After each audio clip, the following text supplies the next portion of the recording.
So, Justin Smith, welcome to 13 Minutes Why Every Man Needs a Why. Thank you for having me. Yeah, absolutely. So, I'm rebranding my podcast. I've been doing it for years, but I just rebranded 13 Minutes. By the way, anybody listening, it's not the 13-minute podcast. Somebody said that was way longer than 13 minutes.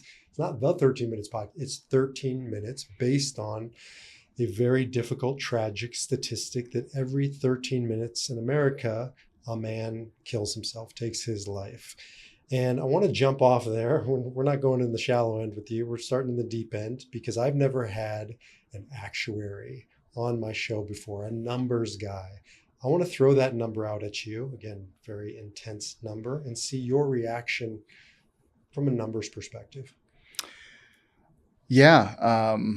No, appreciate you having me on. And, the statistic, every 13 minutes, a man in America takes his life is interesting. To me, I really would love to dive into that number a little bit more. As an actuary, and for those that might not know, it's a kind of a niche profession. I'm a statistician for an insurance company. So what I deal with is numbers and relationships and categories. And, that number once every 13 minutes, I think if we really dove into that and we started looking at, but what about what risk groups? It's not something where I have a bunch of statistics that I came with, but I think, men who don't have deep friendships as adults or men who are veterans of foreign wars, men who don't have access maybe to help. I feel like those numbers probably get very scary very quickly once we drill into that. But such a good point, right? I mean, numbers tell the story you want them to tell. You present how to tell you can make your case. And obviously I'm trying to, with this, bring awareness to the larger issue. But in that process, we lose a lot of nuance. We do. I hadn't even really thought it through, but you start putting in all of those variables, and I imagine, like you said, that's a great line. It gets real scary real quickly. So I guess before we dig too deep into the data, into the numbers, and I'm a big fan of data and numbers, is making, I coach men for a living, and starting to really bring some objectivity to such a subjective experience as living your life, living it on purpose, right? The more data we can have, I think oftentimes the better decisions we can make. How did you get to this point in life where you're an actuary? Maybe take us on a journey around this. Yeah, I can tell you a bit about how I became an actuary, why I became an actuary. Growing up, I was a pretty awkward kid, which if you ever meet other actuaries in your life, you'll probably be like, I get it. Okay. I bet the conventions are interesting, right? It's there's a insurance joke. How do you tell the difference between an introverted actuary and an extroverted actuary? Wow. The extrovert stares at your shoes. Growing up, I wasn't really very natural with people. I didn't sort of have that. Some people can just really hit it off. They've got that kind of natural salesman shtick. It just comes very, it's just easy for them. And that wasn't me. And I was always a little physically awkward. It was hard for me to picture myself being in like a physical trade, being an engineer or construction. And so it sort of narrowed down what I would looked at seriously for careers. And when I was in my early 20s, I heard about this career being an actuary. And I didn't know much about it. I knew you had to go to school and learn a lot of math, and then you had to take a lot of exams. And you could make good money doing it. And that was probably about as deep as it went. That's really all it was. I went to undergraduate for mathematics. That's my undergrad's in math. and I didn't want to be a teacher. So it was either actuary or data scientist, and data science wasn't as big as it is now in 2011. So I became an actuary. But the backstory is incredibly interesting because I hear it as, in some ways, a survival tactic, right? Like everything. I teach the Enneagram, a personality typing system based on mathematics and numbers, but they're not who we are. It's how I've learned to survive, right? Everything we do is at some level a survival tactic because life is complicated. So maybe taking us back to your childhood, if you would, because, I have 4 kids and my youngest is not built for the classroom. He's a dancer. He has dyslexia. He struggles with probably what you don't struggle with. He struggles with numbers. He struggles with reading comprehension. He also struggles with sort of the culture of being a boy, playground, typical stuff. He thrives up on the stage. So he's found his space. But I have a whole a newfound empathy for boys, especially in school settings, academic settings, but on the playground of life growing up. I imagine it was very challenging. I'd love to hear more about that. Yeah, I think when you're young, when you're a kid, and even when you're an adult, what we really want to do is fit in. And for me, I just never really fit in when I was in grade school, high school, pretty much straight on through. I think in retrospect, I sort of saw the archetype of what a teenage boy should be. And I was the square peg trying to fit myself in a round hole. It just didn't work. And I didn't really have anyone, I didn't have any sort of adult men in my life who kind of stopped me and said, you don't have to be this, you don't have to be that. You can just be, you're going to have to go out there and find what it is you're passionate about. And then you can do that. My son is 6. I have an only child, and, becoming a father, and we'll talk a lot about this, but becoming a father changed my life in a lot of ways, a lot of really positive ways. Not least of all that, it really forced me to dig deep, sort of what's the word I'm looking for? Just take a look at my life and my motivations and the way I was living my life. Because for a lot of years, I feel like I just sort of kept going on, go to work Monday through Friday, have a couple of beers after work, go do something fun on the weekend, rinse and repeat. And there's nothing wrong with that life. But for me, it was kind of it's almost like you're having a good time, but you're also sort of just running the clock down on your life. There's no passion in anything I was doing. Now that I'm older, and if I could go back and tell 13-year-old myself anything, it would probably be something like,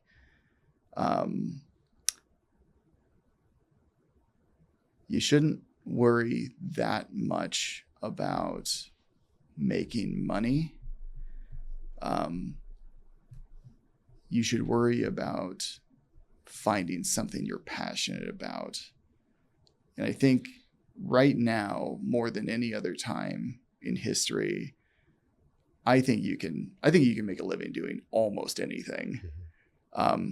If you told me in 1997 that there would be people making really good money playing video games online, I'd say that can't be real. That's not true. I'm glad I didn't go down that career path. That wasn't my career path. But really though, there's almost nothing you can't do if you can find passion doing it. I'm really fortunate in that the work I do now, I often have a lot of passion for building models and kind of taking a really complicated problem and trying to simplify it as much as I can, making it tractable for people who may not have that actuarial background. I think that's so much fun. But it took a long time for me to find that. And I'd say probably the first 10 years I did this job, I just did it for a paycheck. I wasn't really having a lot of fun doing it. And yeah, it's maybe a bit cliche, but gosh, I think if you find something that you can be passionate about that gets you out of bed in the morning, that's huge. Absolutely. So that fathering moment, what's your son's name? Sumner. Remind me of your wife's name. Amanda, yeah.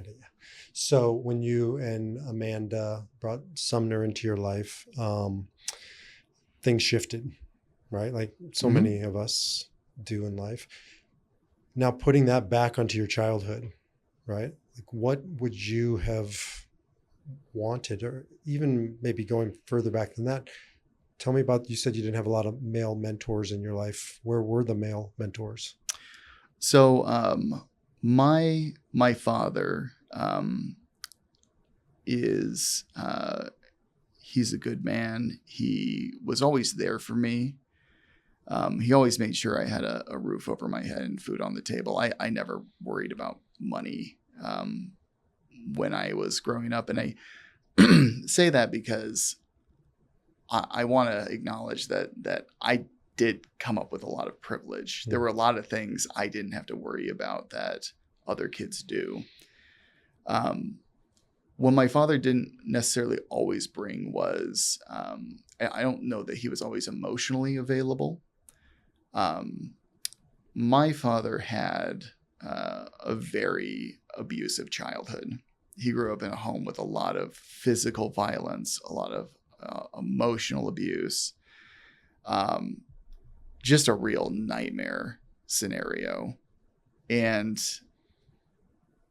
back then too, but even now as I've gotten older, thinking about the childhood that he grew up in and looking at the childhood he gave me, the improvement is astronomical.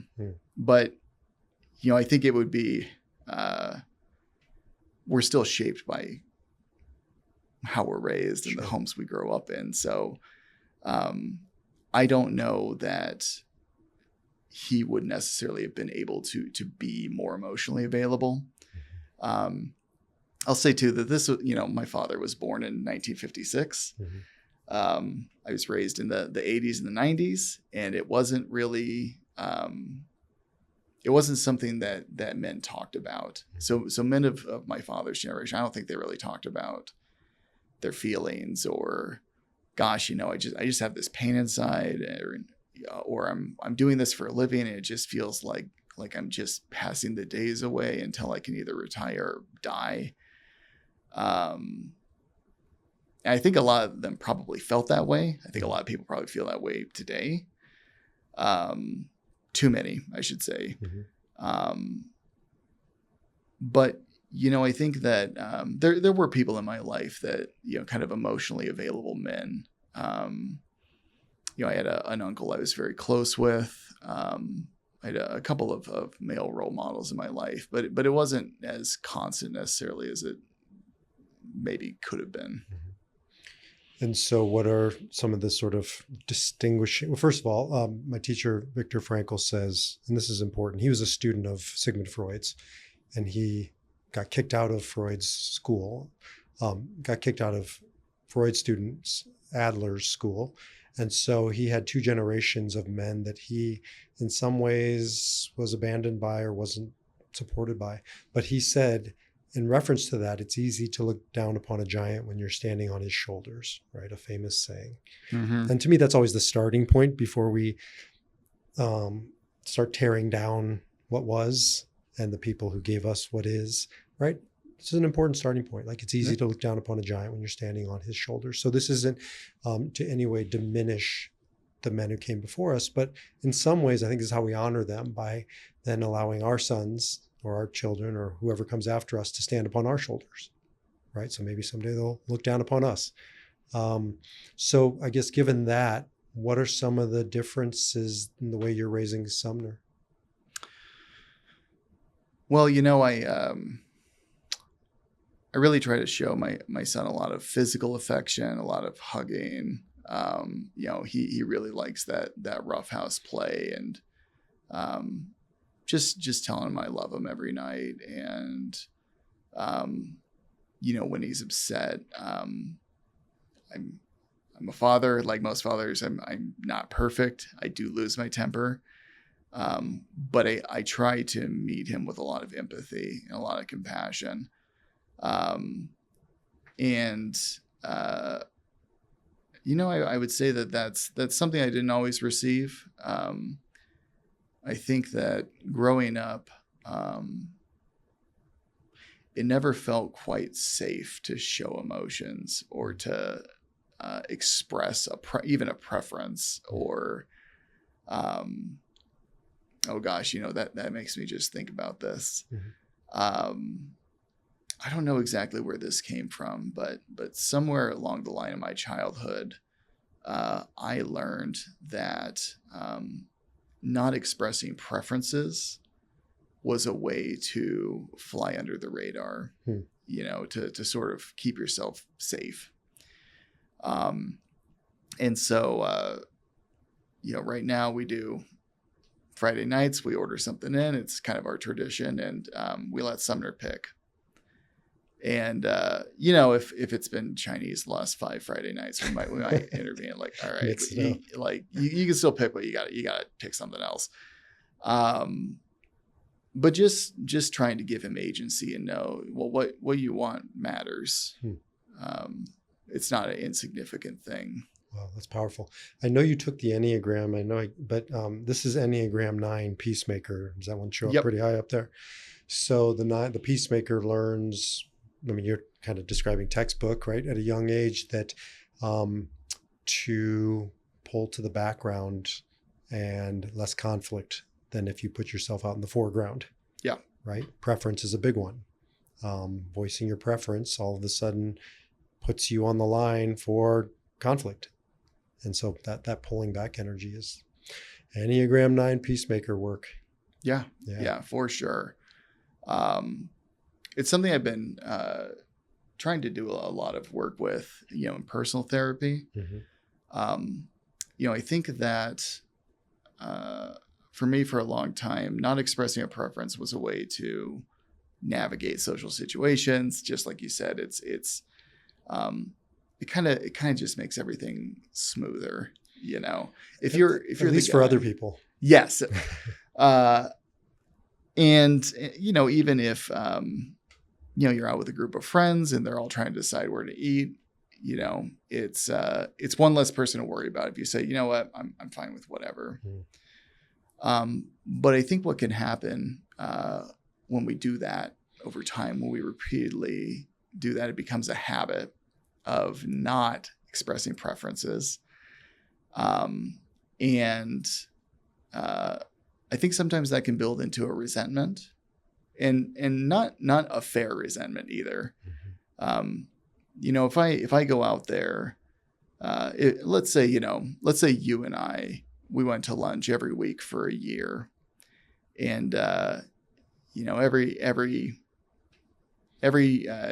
week, I said, well, what do you feel like, B? And you said, well, Chinese. Let's do Chinese today. Let's do Chinese. And I said, you know what? I can eat Chinese today. And we do that. Yeah, you really love Chinese. You do it for 50 weeks in a row. And then on the 51st week, I ask again, and you say, well, let's go get Chinese. And I say, can we just get tacos, please? Right. And,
years ago. So every once in a while he'll come through Denver. He's coming through Denver later this year. Tacos. All right. Whenever you're ready.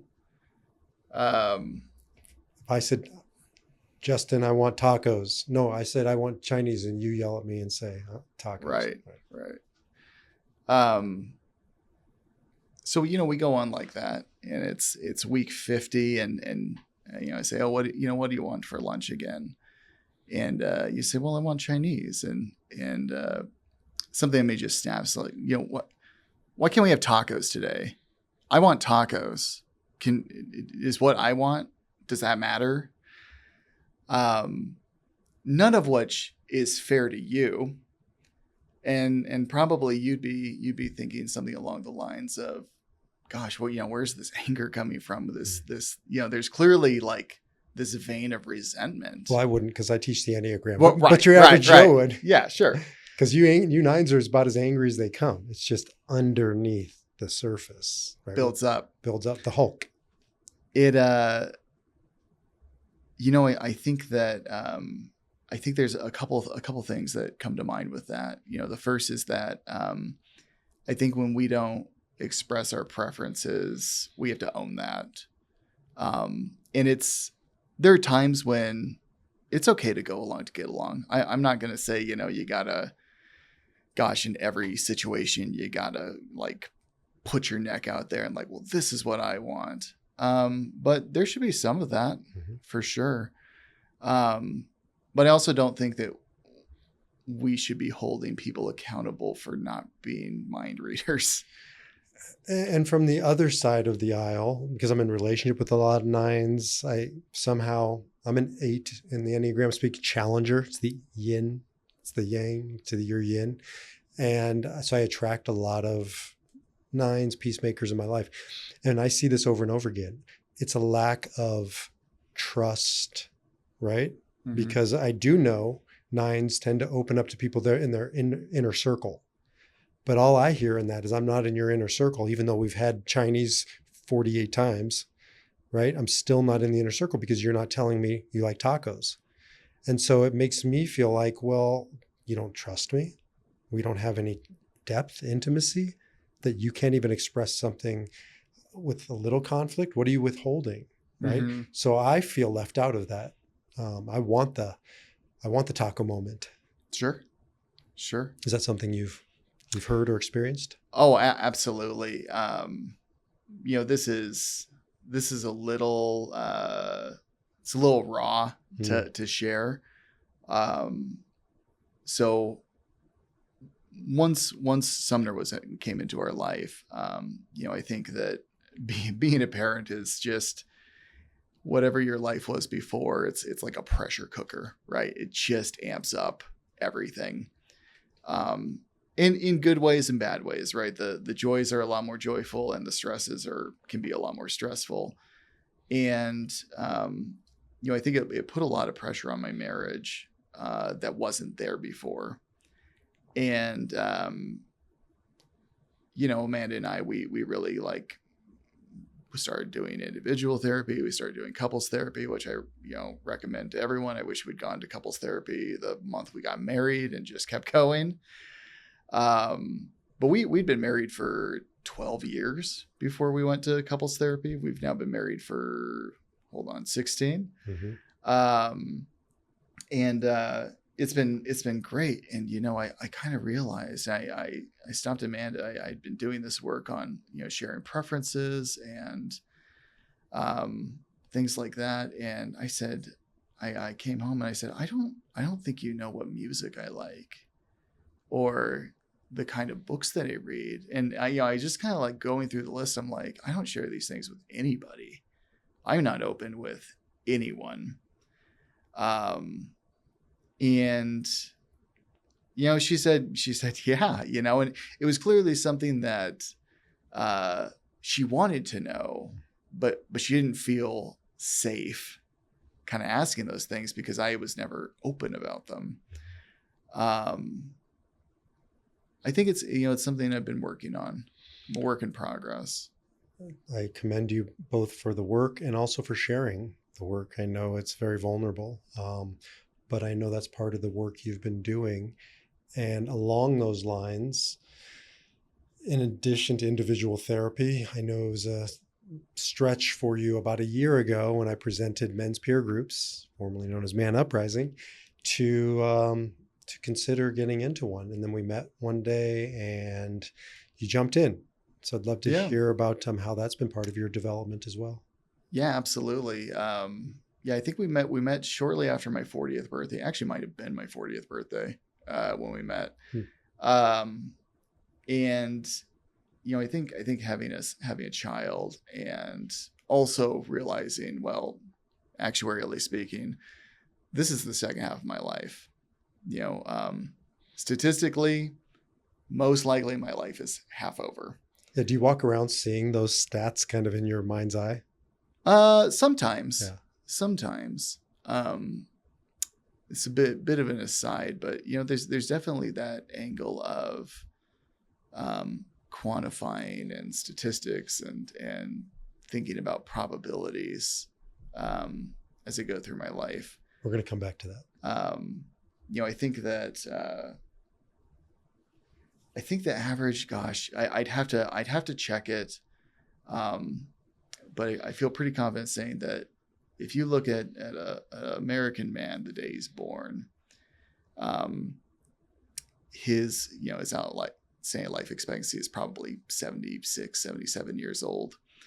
And if you look for the first point, actuaries talk about outstanding life expectancy. It's how long you're expected to live at any given point in time.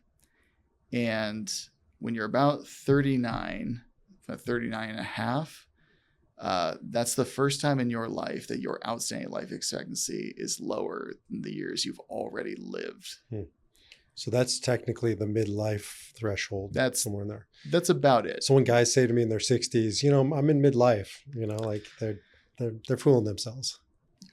I'm gonna pass. But yeah.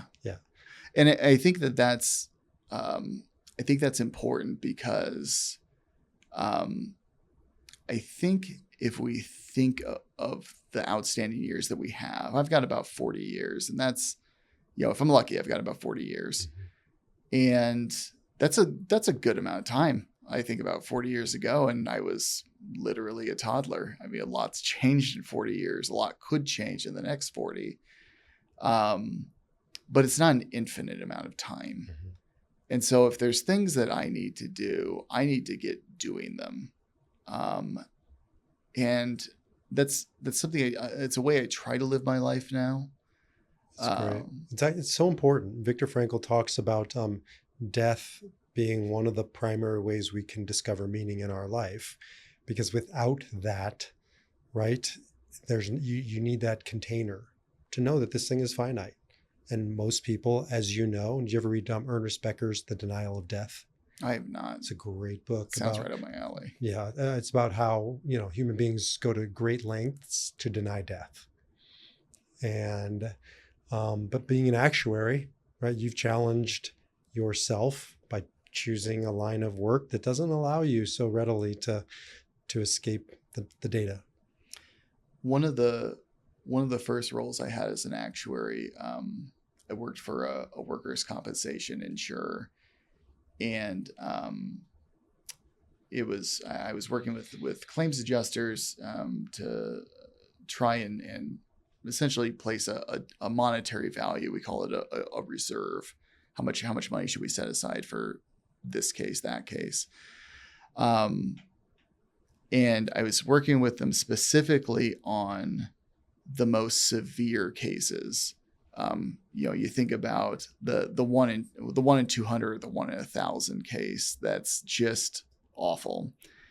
And to me, there was something really sobering about just hearing these stories about probably what's the worst day of someone's life. Now, obviously, I'm not going to go into specifics, but these are life-altering injuries, and a lot of times they're happening to folks that are in their 20s, their 30s, their 40s, and not even really under any sort of exceptional circumstance. I think if you're a roofer or a fireman, or you're sort of in a job that's naturally hazardous. That's one thing people sort of expect there to be a hazard there. But some of these folks were just driving as part of their job, and they got T-boned at an intersection. They were going along 1 minute, life is exactly like it's always been.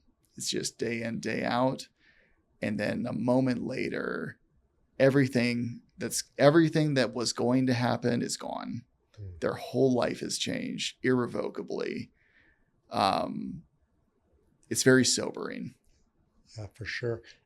So I imagine on the one extreme is very sobering and sort of grounds you in a purpose-driven life, right? To focus on what's important. But on the other extreme, I imagine it's challenging too, because it can become numbers, right? Viktor Frankl talks about reductionism and the danger of reducing human being to statistics, to numbers, having gone through the Holocaust, right? Mm-hmm.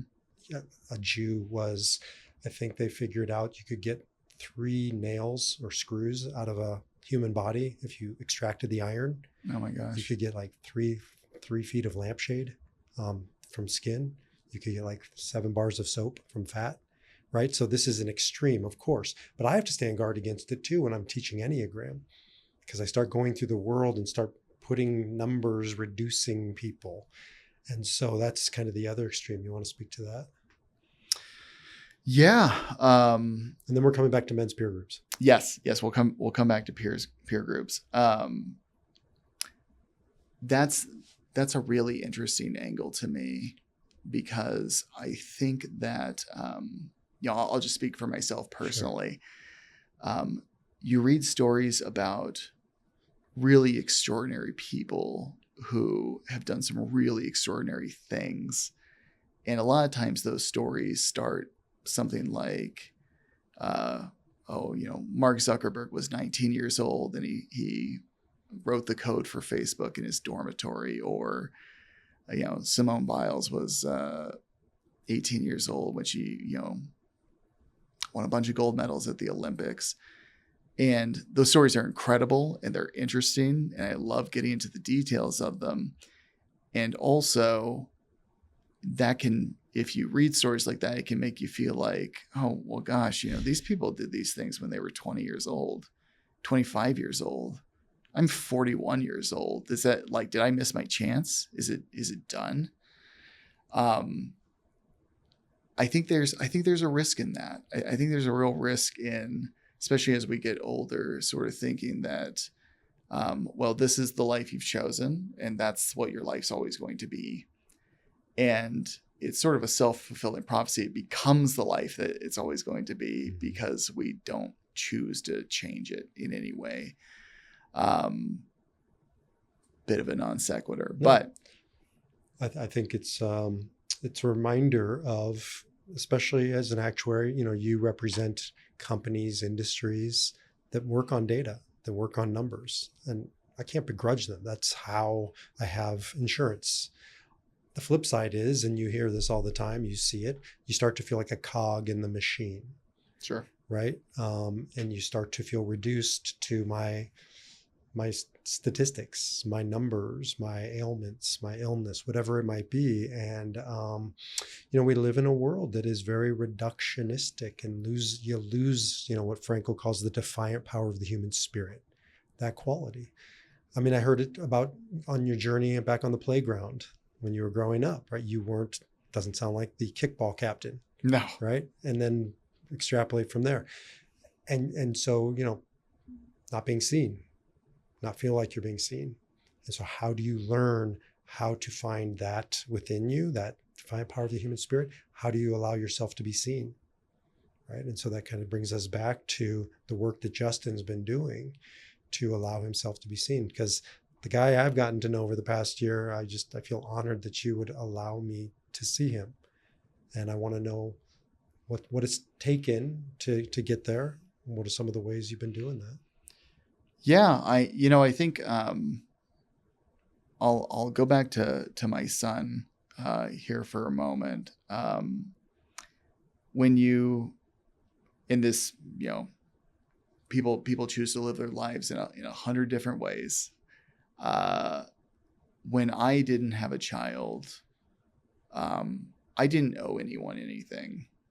No, there were people who, I have a wife. She relies on me to pay the bills and to, be a functional adult. But that's a pretty low bar, really. And because nobody really relied on me, I never really felt a need to improve myself in any way. I never went to the gym. I had all this free time. I could have been training hard, and it wouldn't even have taken 10% of the free time I had. And I didn't even give it that because I didn't care.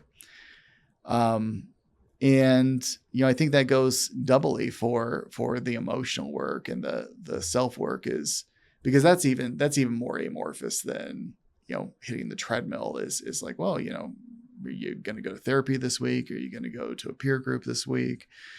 So I didn't do any of that work for a long time. And then I had a son, and, when you have a kid, you can see them modeling you, and you can see them picking up the things that you say and do. And you're like, oh my God, I am just a bag of red flags that needs to red flags that I need to deal with some of this. The fitness thing is one where, that one's kind of a lower, I'm going to start there because that one's pretty easy. Is, my parents didn't take fitness very seriously. I grew up a very overweight kid. I was overweight, well into my 20s. And I cleaned things up a little bit in my late 20s, my 30s, but it's not great. But there was this thought one day of, he's going to think about fitness, whatever I show him is the way to think about whatever fitness. You show him and not tell him, right? Yes. So that's the key. It's, if it's, oh, well, mom's going to do bedtime this night because daddy's going to go hit the weights, or, oh, hey, dad had to step away because he needs to go run. Then I think it'll be more natural for him to be like, well, that's just something that you do. You just attend to your body. And I think that goes doubly for emotional fitness is, do men talk about their feelings? Do men express when they're sad? Or do they, I don't know, all the nightmarish ways that we don't deal with things? Or does he just drink harder? Or work harder, or pour himself into it. Gosh, my dad sent me something the other day. Do you mind if I pull it out and Sure, read it? Sure. See this real quick. It's a very Facebook meme-y kind of thing. It stuck with you. But it stuck with me. It was it's what my dad sent me. It's just kind of a repost. He said, your child will not learn how to be a happy adult by watching you live a life of joyless sacrifice. They will only learn that adulthood is a prison. You come home from work and complain. You do the chores with a heavy sigh. You never have hobbies. You never have fun. You wear your exhaustion and your sacrifice like a martyr's crown, believing it is a sign of your love. And my dad sent me that, and he says, I think I was like this when you were growing up. I am glad that you are who you are today. I don't know if I would have done it any differently. I wish someone had told me to work harder on being a dad and less hard on being a worker. And he sent me that. I was out of town for work. I was just bawling, reading that. And, I think that's my dad's journey is kind of realizing, okay, well, there's things I wish I'd done differently. I don't think I'm doing a perfect job of parenting. I think if generationally parenting is a path, my dad did better than his dad did. I hope I'm doing better than my dad did, so that Sumner can do better than I'm doing. I don't want my son to grow up thinking he can't talk about his feelings, or that these things are important, and that the only reason he's here is to work a job and make money, and it's not a life. What do you think your dad was? What inspired him to send that? Do you know? Well, I think my dad and I have been we've been more open recently. Something that I've talked with kind of my therapist about is there were things, and they're even good things, things that you want to tell your father, but for whatever reason, it's like there's just this block, even something as simple as hey, I've never said it, but I recognize that not every kid has like a secure home and food on the table. I now that I'm an adult, I see people who they just didn't have a father growing up, and not that their father died, that they just left. Mm-hmm. And being able to recognize that, hey, Dad, you're not perfect. I'm not perfect, but I want to show you this respect and this love, and acknowledge the love that you showed me. Well, when I finally got that out, I'm like, oh God, I just need to do it. You'd think it would be so easy to say something positive or loving, and it's so hard sometimes. You're putting yourself out there. Those are preferences. Those are right? Yeah. But I think after I kind of just I wrote the email up, I slept on it, I woke up the next morning, I'm like, these are the things that if I found out this morning that my dad died of a heart attack last night, these are the things I would regret not having told him. Wow. And so I sent the email, and he didn't say much about it at the time. He just said, thank you, I really appreciate that. But the tone of the way we talked to one another really changed after that. I think that it's easier maybe for people to admit the things that they've done wrong when you can kind of accept the things that they've done right.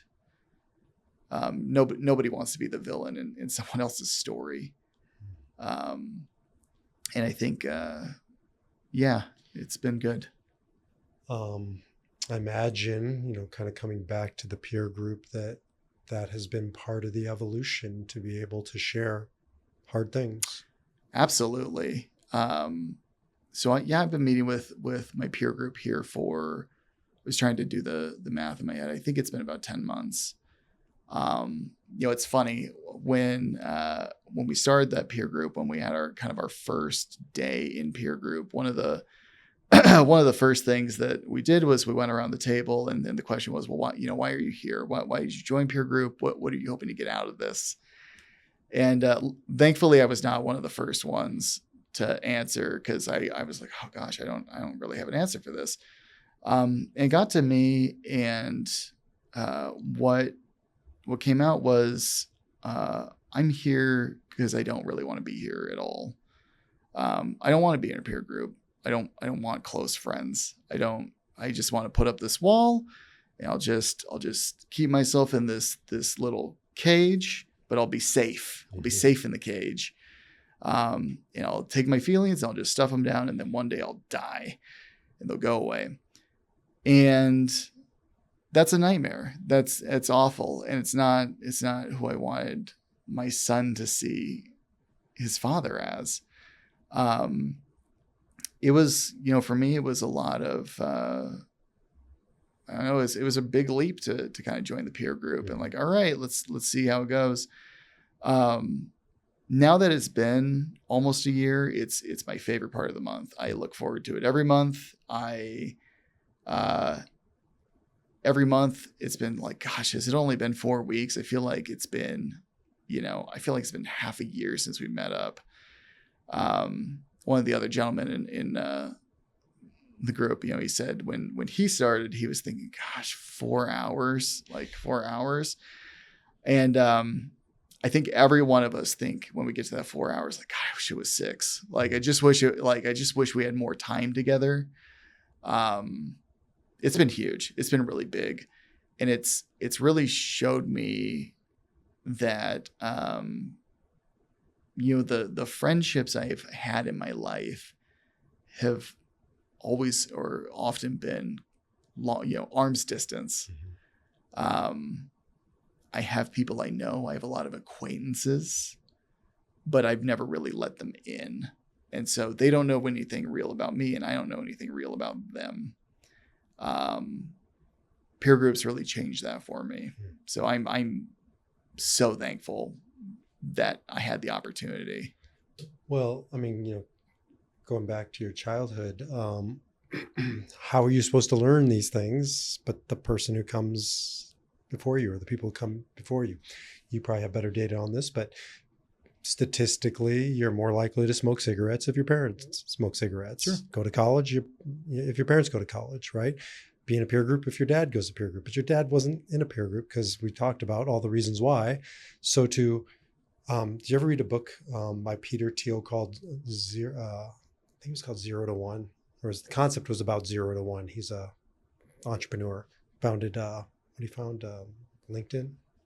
I think so. It's right. Yeah, it's right on the tip of my tongue. I can't recall. But 0 to 1 is the hardest thing in mathematics. 1 to 2, right? But something from nothing, and to be the person who instigates something in his family, in a genetic line, in generations, to put yourself into peer group, right? It's just hard to describe, but I've seen a lot of guys have to almost summons Herculean kind of courage or effort to get into that space.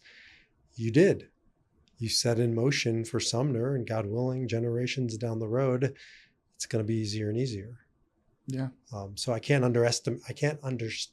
overstate just how much effort it takes, especially for a 9, a peacemaker, and all these other factors. But you did. And tell me a little bit more about, I don't know, some of the takeaways as we're scaling up men's peer groups for other men listening, other nice guys, Enneagram 9s, guys who normally might not find themselves in the midst of 9 other men sharing vulnerably their life, right? Tell us a little more about that.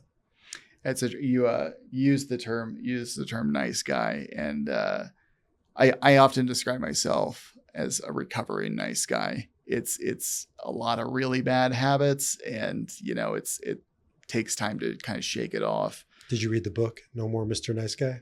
Yes. Glover, I think. Yeah, Robert Glover. Yeah. Great book. I'm going to share an anecdote. So my son is adopted. That's part of his story. And adoption is, especially infant adoption, it's a really unique experience.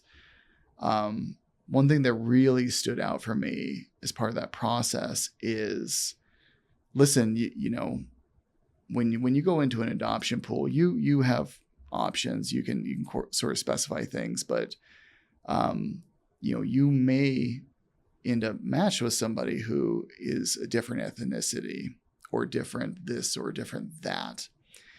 And if you want to honor that, if you want to just, kind of make that part of their upbringing, you need to get uncomfortable. You need to get comfortable being uncomfortable. If you adopt a child of Mexican ethnicity, you might need to go to Chicano events and Mexican American events, and you might be, for those listening, I'm white. You might be the only white guy there, and that's okay, because you're not really there for you. You're there for him. For me, peer group was kind of the jump into peer group was a similar thing. It's like, okay, well, I need to be uncomfortable so my son can have a better life. I think being a parent, I think sacrifice is very natural for parents. And I think some of us handle it more healthily than others. But yeah, that was a lot of it for me. I think if someone's out there and they're kind of thinking about peer group, this might be a little bit silly, but something I've always told myself, I can be a nervous personality. I can be kind of a nervous person. It's easier for me to stay in kind of the tracks that I've already worn through.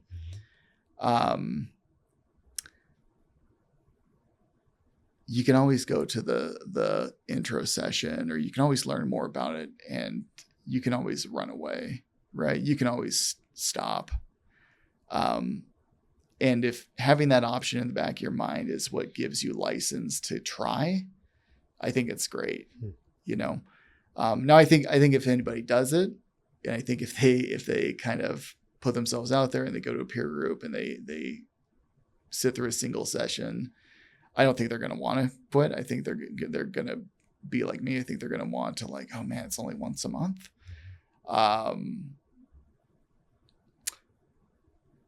You have nothing to lose. Well, that's why we run the PGX, the peer group experience, which is 2 hour. I mean, that's the commitment. You're not committing to anything beyond that. It's free, so you get to come and you get to test drive the car before you buy it. And then once you do that, I've seen 90% of the guys go, maybe 99% of them say yes. Now, sometimes logistics or circumstance doesn't allow for it, but I've seen a lot of nice guys, non-committal guys, conflict averse guys do exactly what you're saying. And somehow something opens up within them and they say yes, sometimes for the first time in their life, to an experience like this. Yeah. So you're a good living proof, right? That it can work. And not only can it work, I've seen you thrive in this process. And that's just truly, as an outsider looking in and only having known you for a year, but certainly getting to witness your journey, I can tell it's been tremendous for you. I also can tell you it's been tremendous for the other guys in the group to have you. Something I get a lot is, can you put me in the right group with the right guys? And you just described why we don't do that.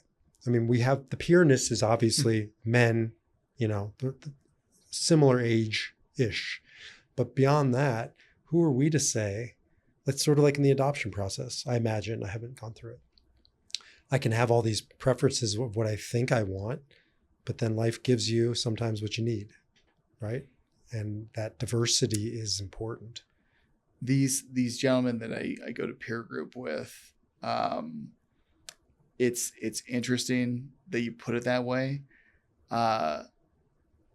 It is almost impossible for me to imagine a scenario where I would meet probably any of them, in kind of the organic going about of my life. And, because different careers, different life stages, different neighborhoods, everything different about personality us is types different. for sure.